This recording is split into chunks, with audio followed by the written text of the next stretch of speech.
Hello everyone. Today we are going to discuss about noun phrase. Noun phrase is one of the main part of 10th English grammar. Today we are going to look at the major part of noun phrase. നമ്മളെല്ലാ വീഡിയോയിലും ചെയ്യുന്നത് പോലെ തന്നെ നമ്മുടെ 10ാം ക്ലാസ്സിൽ ചോദിക്കുന്ന ഒരു question ചോദിച്ചിട്ടുണ്ട്. നോൺ ഫ്രേസിനെ കുറിച്ച് ചോദിക്കുന്ന ഒരു ക്വസ്റ്റ്യൻ ചോദിച്ചിട്ടുണ്ട്, കൊടുത്തിട്ടുണ്ട്. അപ്പോൾ pick out the non phrase in the subject position from the following sentence. താഴെ കൊടുത്തിരിക്കുന്ന സെൻറ്റൻസിൽ നിന്നും നോൺ ഫ്രേസ് കണ്ടെത്താനാണ്, സബ്ജക്റ്റിൻ്റെ ഭാഗത്ത് കൊടുത്തിരിക്കുന്ന നോൺ ഫ്രേസിനെ കണ്ടെത്താനാണ് നമ്മളോട് പറഞ്ഞിട്ടുള്ളത്. അപ്പോൾ താഴെ കൊടുത്തിരിക്കുന്ന 2 സെൻറ്റൻസ് നോക്കും. A fat snake coiled around the doctor's arm. പിന്നെ അടുത്ത കൊടുത്തിരിക്കുന്നത് the owners of the dogs made a lot of money from just 1 film. Okay, അപ്പോൾ ഈ 2 സെൻറ്റൻസിൽ നിന്ന് നമുക്ക് എന്ത് കണ്ടെത്തേണ്ടതുണ്ട്? നൗൺ ഫ്രേസിനെ കണ്ടെത്തേണ്ടതുണ്ട് സബ്ജക്റ്റിൻ്റെ ഭാഗത്തു നിന്ന്. ഓക്കെ, അപ്പോൾ ഈ രീതിയിലാണ് നമ്മുടെ പരീക്ഷയ്ക്ക് ക്വസ്റ്റ്യൻസ് ചോദിക്കുക. അപ്പോൾ ഇതിൽ നിന്നും എങ്ങനെയാണ് നൗൺ ഫ്രേസ് കണ്ടെത്തുക, എന്താണ് നൗൺ ഫ്രേസ് എന്നുള്ള കാര്യങ്ങളൊക്കെയാണ് നമ്മൾ ഇനി വളരെ ഡീറ്റെയിൽ ആയിട്ട് പഠിക്കാൻ പോകുന്നത്. അപ്പോൾ നമുക്ക് തുടങ്ങാം. What is noun phrase? എന്താണ് നൗൺ ഫ്രേസ് നമുക്ക് നോക്കാം. നൗൺ നമുക്കറിയാം. എന്താണ് നൗണ്? ഒരു പേര് അല്ലേ, അതായത് ഒരു വസ്തുവിൻ്റെ പേരാകും, ഒരു വ്യക്തിയുടെ പേരാകാം അല്ലേ. ഇതിനൊക്കെ നമ്മൾ നൗൺ എന്ന് വിളിക്കുന്നുണ്ട് അല്ലേ. നമ്മൾ പാർട്സ് ഓഫ് സ്പീച്ചിൽ നമ്മൾ വളരെ വിശദമായിട്ട് പഠിച്ചാണ് നൗൺ എന്താണെന്നുള്ളത്. പിന്നെ ഫ്രേസ് എന്താണെന്നുള്ളതും നമ്മൾ പഠിച്ചിട്ടുണ്ട് അല്ലേ. ഒരു ഒന്നിൽ കൂടുതൽ വാക്കുകൾ നമ്മൾ ഫ്രേസ് എന്ന് പറയും അല്ലേ. സബ്ജക്റ്റും വെർബും ഇല്ലാത്ത ഒരു കൂട്ടം വാക്കുകളെ നമ്മൾ ഫ്രേസ് എന്ന് നമ്മൾ വിളിച്ചിട്ടുണ്ട്. അപ്പോൾ അതും നമ്മൾ പഠിച്ചിട്ടുണ്ട്. അപ്പോൾ നൗൺ ഫ്രേസ്, അപ്പോൾ നൗണിൻ്റെ കൂടെ കുറച്ച് നൗണിന് കൂടുതൽ കാര്യങ്ങൾ പറഞ്ഞു തരുന്ന കുറച്ച് കൂട്ടം വാക്കുകൾ, അങ്ങനെ നമുക്ക് നോക്കാം. നോക്കി താഴത്ത് കൊടുത്തിരിക്കുന്നു. Noun phrase makes the noun more specific.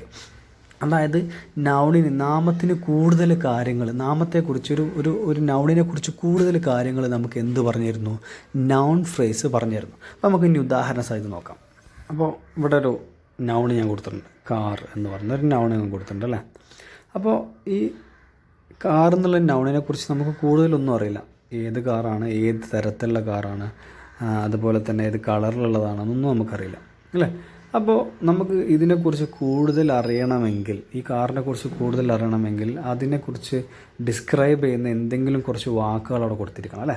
അപ്പോൾ ഞാൻ ഈ കാറിനെ കുറിച്ച് കൂടുതൽ അറിയാൻ വേണ്ടിയിട്ട് ഞാൻ എന്ത് ചെയ്തു?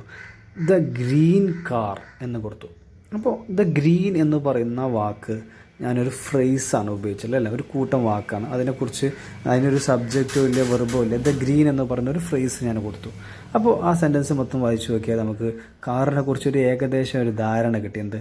ദ ഗ്രീൻ കാർ അല്ലേ, എന്ത് കളർ? ഗ്രീൻ കളറിലുള്ള ഒരു കാർ. അപ്പോൾ ദ ഗ്രീൻ എന്ന് പറയുന്നതാണ് ഫ്രേസ്. കാറ് വരുമ്പോൾ നൗൺ. അപ്പോൾ ടോട്ടൽ എന്തായി? അതൊരു നൗൺ ഫ്രേസായി. കാർ എന്ന് പറയുമ്പോൾ എന്തായിട്ടില്ല? നൗൺ ഫ്രേസ് ആയിട്ടില്ല, അതൊരു നൗണ് മാത്രമേ ആയിട്ടുള്ളൂ. പക്ഷേ ദ ഗ്രീൻ എന്ന് അതിൻ്റെ കൂടെ ചേർത്തപ്പോൾ എന്തായി? അതൊരു നൗൺ ഫ്രേസിലോട്ട് ആ സെൻറ്റൻസ് അല്ലെങ്കിൽ ആ ഒരു ഭാഗം മാറി. അപ്പോൾ ഈ രീതിയിലാണ് നമ്മൾ നൗൺ ഫ്രേസിനെ എന്ത് ചെയ്യേണ്ടത്? ആ ഒരു സെൻറ്റൻസിൽ നിന്നും കണ്ടെത്തേണ്ടത്. അപ്പോൾ ആ നൗണിനെ കുറിച്ച് കൂടുതൽ പറയുന്ന ഭാഗമാണ് നൗണിൻ്റെ ഫ്രേസ്. ഓക്കെ, അപ്പോൾ എന്താണ് നൗൺ ഫ്രേസ് എന്നുള്ളത് ഏകദേശം ഒരു ഉദാഹരണം നിങ്ങൾക്ക് കിട്ടിയിട്ടുണ്ടെന്ന് നോക്കാം. ഇനി നമുക്ക് വേറൊരു ഉദാഹരണം നോക്കാം. ഞാനിവിടെ വുമൺ എന്ന് പറയുന്ന ഒരു ഉദാഹരണം കൊടുത്തിട്ടുണ്ടല്ലേ. അപ്പോൾ ഈ വുമൺ എന്ന് പറയുന്ന ഈ നൗണിൻ്റെ കുറിച്ച് ഞാൻ വേറൊന്നും പറഞ്ഞിട്ടില്ല, സ്ത്രീ എന്ന് മാത്രമേ ഉള്ളൂ അല്ലേ. അപ്പോൾ ഈ സ്ത്രീയെക്കുറിച്ച് നമുക്ക് കൂടുതലായിട്ട് ഒന്നും തന്നെ ഈ ഒരു നൗണിൽ നിന്നും മനസ്സിലാവുന്നില്ല. അപ്പോൾ നമുക്കവിടെ നൗൺ ഫ്രേസ് കൊടുത്താൽ ഈ സ്ത്രീയെക്കുറിച്ച് എന്താണ്, എങ്ങനെയുള്ള സ്ത്രീയാണെന്നുള്ളതൊക്കെ നമുക്ക് എന്ത് ചെയ്യാൻ പറ്റുള്ളൂ, മനസ്സിലാക്കുള്ളൂ. അപ്പോൾ അവിടെ എന്ത് വരണം? ഒരു നൗൺ ഫ്രേസ് എന്ത് ചെയ്യണം? നമ്മളവിടെ കൊടുക്കണം. അപ്പോൾ ഞാനവിടെ ഒരു ദ ബ്യൂട്ടിഫുൾ വുമൺ എന്ന് ഓർത്തു. എ ബ്യൂട്ടിഫുൾ വുമൺ എന്ന് ഓർത്തു. അപ്പോൾ എ ബ്യൂട്ടിഫുൾ വുമൺ, മനോഹരിയായ ഒരു സ്ത്രീ അല്ലേ. അപ്പോൾ ആ മനോഹരിയായ എന്ന് പറയുന്നത് എന്താണ്? ആ ഒരു വുമൺ നൗണിൻ്റെ എന്താണ്? ഫ്രേസാണ് അല്ലേ. അപ്പോൾ എ ബ്യൂട്ടിഫുൾ വുമൺ എന്ന് പറയുമ്പോൾ എന്തായി മാറി? അതൊരു നൗൺ ഫ്രേസായിട്ട് എന്ത് ചെയ്തു? മാറി. വുമൺ എന്ന് പറയുമ്പോൾ എന്ത് മാത്രമേ ഉണ്ടായിരുന്നുള്ളൂ? നൗണ് മാത്രമേ ഉണ്ടായിരുന്നുള്ളൂ. അതിനുശേഷം അതിൻ്റെ മുന്നേ നമ്മൾ എന്ത് കൊടുത്തു? എ ബ്യൂട്ടിഫുൾ എന്ന് കൊടുത്തു. അപ്പോൾ അത് എന്തിലോട്ട് മാറി? നൗൺ ഫ്രേസിലോട്ട് മാറി. അപ്പോൾ ഈ രീതിയിലാണ് ഇതാണ്. ഓക്കെ, അപ്പോൾ ഇനി അടുത്തത് നോൺ ഫ്രേസിൻ്റെ കൂടെ ഏത് ടൈപ്പ് ഫ്രേസുകളാണ്, ഏത് കൂട്ടം വാക്കുകളാണ് വരാൻ നോക്കാം. ഓക്കെ, അപ്പോൾ 2 ടൈപ്പ് ഫ്രേസുകളാണ് നൗണിൻ്റെ കൂടെ വരുന്നത് ഒന്ന് ഡിറ്റർമിനറും രണ്ടാമത്തത് അഡ്ജക്റ്റീവും. ഒന്നെങ്കിൽ ഡിറ്റർമിനർ മാത്രം വരും, അതല്ലെങ്കിൽ ഡിറ്റർമിനറിന് ശേഷം അഡ്ജക്റ്റീവ് വരും, അതിനുശേഷം നൗൺ വരും. ഓക്കെ, അപ്പോൾ നമുക്ക് എല്ലാവർക്കും ഡൗട്ട് ഉണ്ടാവും, വാട്ട് ഈസ് ഡിറ്റർമിനർ, എന്താണ് ഡിറ്റർമിനർ എന്നൊരു ഡൗട്ട് ഉണ്ടാവും. അപ്പോൾ ഞാൻ ഡിറ്റർമിനർ വളരെ നല്ല രീതിയിൽ മനസ്സിലാക്കാൻ വേണ്ടിയിട്ട് അവിടെ അടുത്തൊരു സൈഡ് കൊടുത്തിട്ടുണ്ട്. അപ്പോൾ ടൈപ്പ് ഓഫ് ഡിറ്റർമിനേഴ്സ് നമുക്ക് അവിടെ കൊടുത്തിട്ടുണ്ട്. അപ്പോൾ ഏതൊക്കെയാണ്? Article, possessives, demonstratives, numerals, ordinals and quantifiers. അപ്പോൾ ഇതെല്ലാം കൂടി അടങ്ങിയതാണ് ഡിറ്റർമിനർ എന്ന് പറയുന്നത്.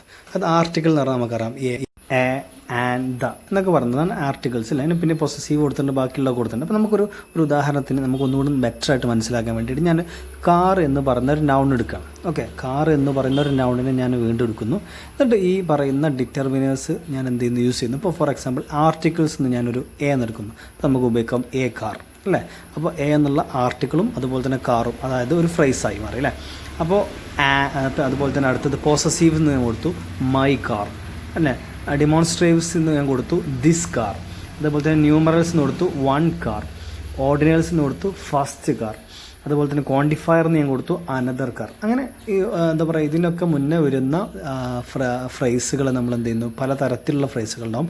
ഈ തരത്തിലുള്ള എല്ലാ ഫ്രേസുകളെയും അതല്ലെങ്കിൽ ഈ പറയുന്ന എല്ലാ ആർട്ടുകളിനെയും പൊസസീവിനെയും ഇതിനെല്ലാം കൂടി വിളിക്കുന്നൊരു പേരാണ് എന്ത്, ഡിറ്റർമിനർ എന്നുള്ളത്. അപ്പോൾ ഡിറ്റർമിനർ എന്താണെന്ന് നിങ്ങൾക്ക് മനസ്സിലായിട്ടെന്ന് പ്രതീക്ഷിക്കുന്നു. അപ്പോൾ ഇനി ഡിറ്റർമിനർ മനസ്സിലാക്കിയിട്ടുണ്ടെങ്കിൽ ഡിറ്റർമിനർ ഇതിൻ്റെ കൂടെ വരും. പിന്നെ അതിന് ശേഷം വരുന്നത് അഡ്ജക്റ്റീവ്സ് അല്ലേ. അഡ്ജക്റ്റീവ്സ് എന്താണെന്ന് നമുക്കറിയാം അല്ലേ. ഒരു നൗണിനെ നമ്മൾ എന്ത് ചെയ്യും, നൗണിനെ വിശേഷിപ്പിക്കാൻ വേണ്ടി നാമവിശേഷം നമ്മൾ മലയാളത്തിൽ പറയും അല്ലേ. നാമത്തെ വിശേഷിപ്പിക്കാൻ വേണ്ടി ഉപയോഗിക്കുന്ന ഒരു വാക്കാണ് എന്ത്, അഡ്ജക്റ്റീവ്. ഇപ്പോൾ ഫോർ എക്സാമ്പിൾ കാർ പറയണം, എ ബ്യൂട്ടിഫുൾ കാർ. അപ്പോൾ ബ്യൂട്ടിഫുൾ എന്ന് പറയുന്നതാണ് എന്ത്, അതിൻ്റെ അഡ്ജക്റ്റീവ് അല്ലേ. അല്ലെങ്കിൽ എ സ്മോൾ. അപ്പോൾ ആ സെൻറ്റൻസിൽ നോക്കൂ, എ ബ്യൂട്ടിഫുൾ കാർ എന്നാണല്ലോ. അപ്പോൾ ബ്യൂട്ടിഫുൾ എന്നുള്ളത് അഡ്ജക്റ്റീവാണ് നമ്മൾ പറഞ്ഞു. അപ്പോൾ എ എന്നുള്ളത് എന്താണ്, ഞാൻ അതിൻ്റെ താഴെ കൊടുത്തിരിക്കുന്നത് DET, അതായത് ഞാൻ ചുരുക്കി കൊടുത്താണ്, ഡിറ്റർമിനറിനെ ചുരുക്കി കൊടുത്താണ് ഡിറ്റർമിനർ.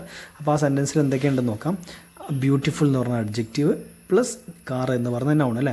അപ്പോൾ ആ മൂന്നും കൂടി ചേർന്നപ്പോൾ എന്തായി മാറി, NP ആയി മാറി. എന്താ NP എന്ന് പറഞ്ഞാൽ നമ്മൾ പഠിച്ച നൗൺ ഫ്രേസ്. നൗൺ ഫ്രേസിനെ നമ്മൾ ചുരുക്കി പറയാം NP എന്നാണ്. ഇപ്പോൾ ക്വസ്റ്റ്യൻ പേപ്പറിലൊക്കെ ചില സമയത്ത് NP എന്നാണ് കൊടുക്കുക. അപ്പോൾ NP എന്ന് പറയുന്നത് എന്താണ്, നൗൺ ഫ്രേസ്. അപ്പോൾ ദാൻ ഈ സെൻറ്റൻസ് ഒരു നൗൺ ഫ്രേസായി മാറി. അപ്പോൾ ഇനി ഒന്നുകൂടി വ്യക്തമായിട്ട് മനസ്സിലാക്കാൻ 2 ഉദാഹരണം കൂടി കൊടുത്തിട്ടുണ്ട്. The small rented room was not electrified. അപ്പോൾ ഈ സെൻറ്റൻസിൽ നിന്ന് നമുക്ക് NP കണ്ടെത്തണം, അതായത് നൗൺ ഫ്രേസ് കണ്ടെത്തണം. ഓക്കെ, അപ്പോൾ ഇതിൻ്റെ നൗൺ ഏതാണ് നമുക്ക് ഏകദേശം മനസ്സിലായിട്ടുണ്ടാവും. അത് ഏതാണ്, റൂമാണെന്നുള്ളത് അല്ലേ. അത് the small rented room was not electrified. അതായത് ആ റെൻ്റായിട്ടുള്ള വീട് എന്തല്ല, ഇലക്ട്രിഫൈഡ് അല്ല. അപ്പോൾ ഇതിൽ നൗൺ ഫ്രേസ് ഏതാണെന്ന് നമുക്ക് കണ്ടെത്തണം. നമുക്ക് ഏകദേശം മനസ്സിലായിട്ടുണ്ടാവും അല്ലേ. ദ, അത് കഴിഞ്ഞതിന് ശേഷം സ്മോൾ റെൻറ്റഡ് റൂം, ഇതാണ് ഇതിലെ നൗൺ ഫ്രേസ് NP. എന്തൊക്കെയാണ് ഇതിൽ ഉൾപ്പെട്ടുള്ളത്? ദ എന്ന് പറയുന്ന ആർട്ടിക്കിൾ, അതായത് ഡിറ്റർമിനർ. സ്മോൾ എന്ന് പറയുന്ന അഡ്ജക്റ്റീവ്. പിന്നെ റെൻറ്റഡ് റൂം, അതായത് വാടക മുറി എന്ന് പറഞ്ഞ നൗണ്. ഓക്കെ, അപ്പോൾ ഇതാണ് ഇതിലെ നൗൺ ഫ്രേസ്. അപ്പോൾ ദ സ്മോൾ റെൻറ്റഡ് റൂമാണ് ഈ സെൻറ്റൻസിലെ നൗൺ ഫ്രേസ്. അപ്പോൾ നമ്മളത് കണ്ടെത്തി കഴിഞ്ഞു. ഇനി രണ്ടാമത്തെ സെൻറ്റൻസ് നോക്കൂ. An old tree was the centre of attraction. അപ്പോൾ ഇതിൽ നൗൺ ഏതാണെന്ന് നമുക്ക് ഏകദേശം മനസ്സിലായിട്ടുണ്ടാവും. ഏതാണ്, ട്രീ ആണ് അല്ലേ. അപ്പോൾ ഇനി ഇതിൻ്റെ കൂടെ നൗണിൻ്റെ കൂടെ വരുന്ന എന്തായാലും നൗണിനെ കുറിച്ച് കൂടുതൽ കാര്യങ്ങൾ പറഞ്ഞു തരുന്നത് ഏതാണ്, ആൻ ഓൾഡ് എന്നാണ്. ആൻ എന്ന് പറഞ്ഞൊരു ഡിറ്റർമിനറാണ്, അതായത് ആർട്ടിക്കിളാണ്. ഓൾഡ് എന്ന് പറയുന്നത് എന്താണ്, അഡ്ജക്റ്റീവാണ് അല്ലേ. പിന്നെ ട്രീ, അത് നൗണ്. അപ്പോൾ അതിലേതൊക്കെ ഉൾപ്പെട്ടിട്ടുണ്ട്, ഡിറ്റർമിനർ ഉണ്ട്, അതിനുശേഷം അഡ്ജക്റ്റീവ് ഉണ്ട്, അതുപോലെ ശേഷം ഹെഡ് നൗണ് കൊടുത്തിട്ടുണ്ട് അല്ലേ. അപ്പോൾ അതിൽ നൗൺ ഫ്രേസ് നമ്മൾ കണ്ടെത്തി. അപ്പോൾ ഈ രീതിയിലാണ് NP നൗൺ ഫ്രേസിനെ നമ്മൾ സെൻറ്റൻസിൽ നിന്നും കണ്ടെത്തേണ്ടത്. ഇനി നമ്മൾ ഫസ്റ്റ് പറഞ്ഞ ക്വസ്റ്റ്യൻ്റെ ആൻസർ ഒന്ന് ചെയ്ത് നോക്കാം.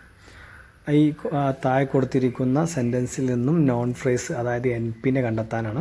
അപ്പോൾ സെൻറ്റൻസ് ഒന്ന് വായിക്കാം. A fat snake coiled around the doctor's arm. അപ്പോൾ അവിടെ നൗൺ ഏതാണെന്ന് നിങ്ങൾക്ക് മനസ്സിലായിട്ടുണ്ടാവും. എ ഫാറ്റ് സ്നേക്ക്, അതായത് പാമ്പാണ്, സ്നേക്കാണ് നൗൺ അല്ലേ.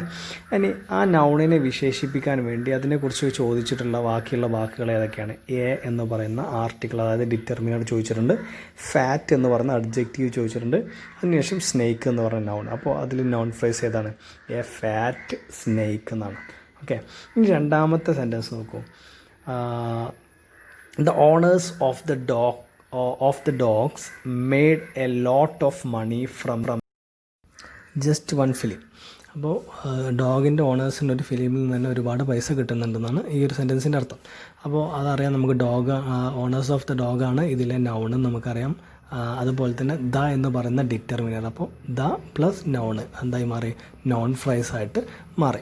അപ്പോൾ ഈ രീതിയിലാണ് നമ്മൾ നോൺ ഫ്രേസിനെ ഈ സെൻറ്റൻസിൽ നിന്ന് കണ്ടെത്തേണ്ടത്. The owners of the dog, അതാണ് ഇതിലെ ഈ സെൻറ്റൻസിൻ്റെ നോൺ ഫ്രേസ്. അപ്പോൾ ഈ രീതിയിലാണ് നമ്മൾ ഒരു സെൻറ്റൻസിൽ നിന്ന് നോൺ ഫ്രേസിനെ നമ്മൾ എന്ത് ചെയ്യേണ്ടത്?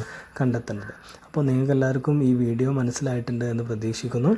അപ്പോൾ I wish you all the very best. Thank you. Have A nice day.